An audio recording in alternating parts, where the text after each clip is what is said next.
Hi, my name is Lawrence Bostic. For this week's discussion question, I chose the book by Mark Noll, America's God, from Jonathan Edwards to Abraham Lincoln, specifically Chapter 5 on Christian Republicanism. Early in the chapter, Noll notes that prior to the 1740s, that most Christians in the colonies opposed republicanism, and that extreme political discourse was a very minor theme. So for me, that begged the question: what change occurred to lead them to revolution? A change that Noll noted caused Protestant and Republican convictions to merge as they did nowhere else in the world. The answer, for me at least, was language, both written and spoken, and how that language was used to frame both political and Republican and Christian similarities.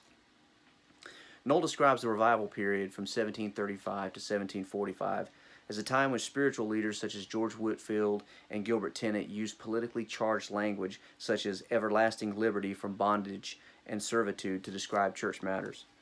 This pairs with a period of cultural shift discussed by Harry Stout in his article, Religion, Communications, and the Ideological Origins of the American Revolution.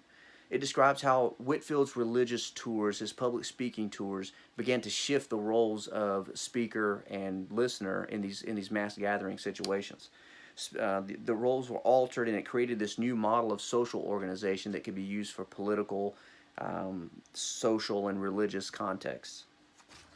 Noll notes that these gatherings captured Whitefield's lesson: it is not formal education nor prestigious role in the community that ultimately mattered, but the choice of an individual for or against God.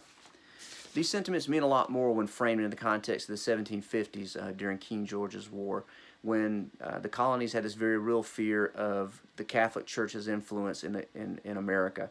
The period saw a rise of the nationalist spirit that Noll mentions were strengthened by the unique colonial belief that virtue was defined as by religious standards and not by the class system like it was in England.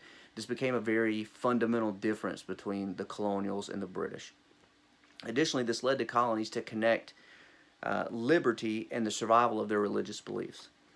In his 1780 writing, Historical and Political Reflections on the Rise and Progress of the American Rebellion, Joseph Galloway points out the union of Presbyterian and congressional interests and how the Presbyterian bodies throughout the colonies came together to bear this great weight against the established church and the government that had been formed.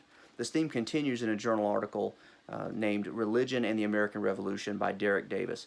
Davis describes this as a time when Protestant colonials saw issues such as the Intolerable Acts and the proposed plans for a papal representative in the colonies as a conspiracy against the American churches.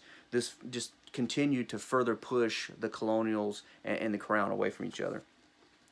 Now, these continued tensions resulted in one of the greatest works of revolutionary, written work.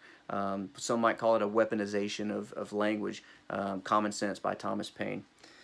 Thomas Paine's Common Sense, Noll says that in it, Paine blended biblical and Republican narratives masterfully.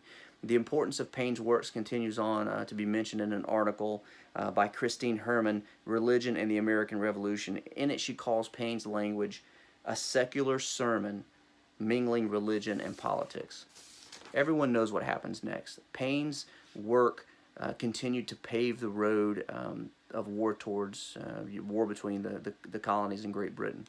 And it is that war that continued to strengthen both the bonds between religion and republicanism. The war forced them to set aside theological differences and to focus on the crown as a common enemy. Additionally, Noll points out it forced moderate Republicans who beforehand were silent to fall in behind the Republican cause.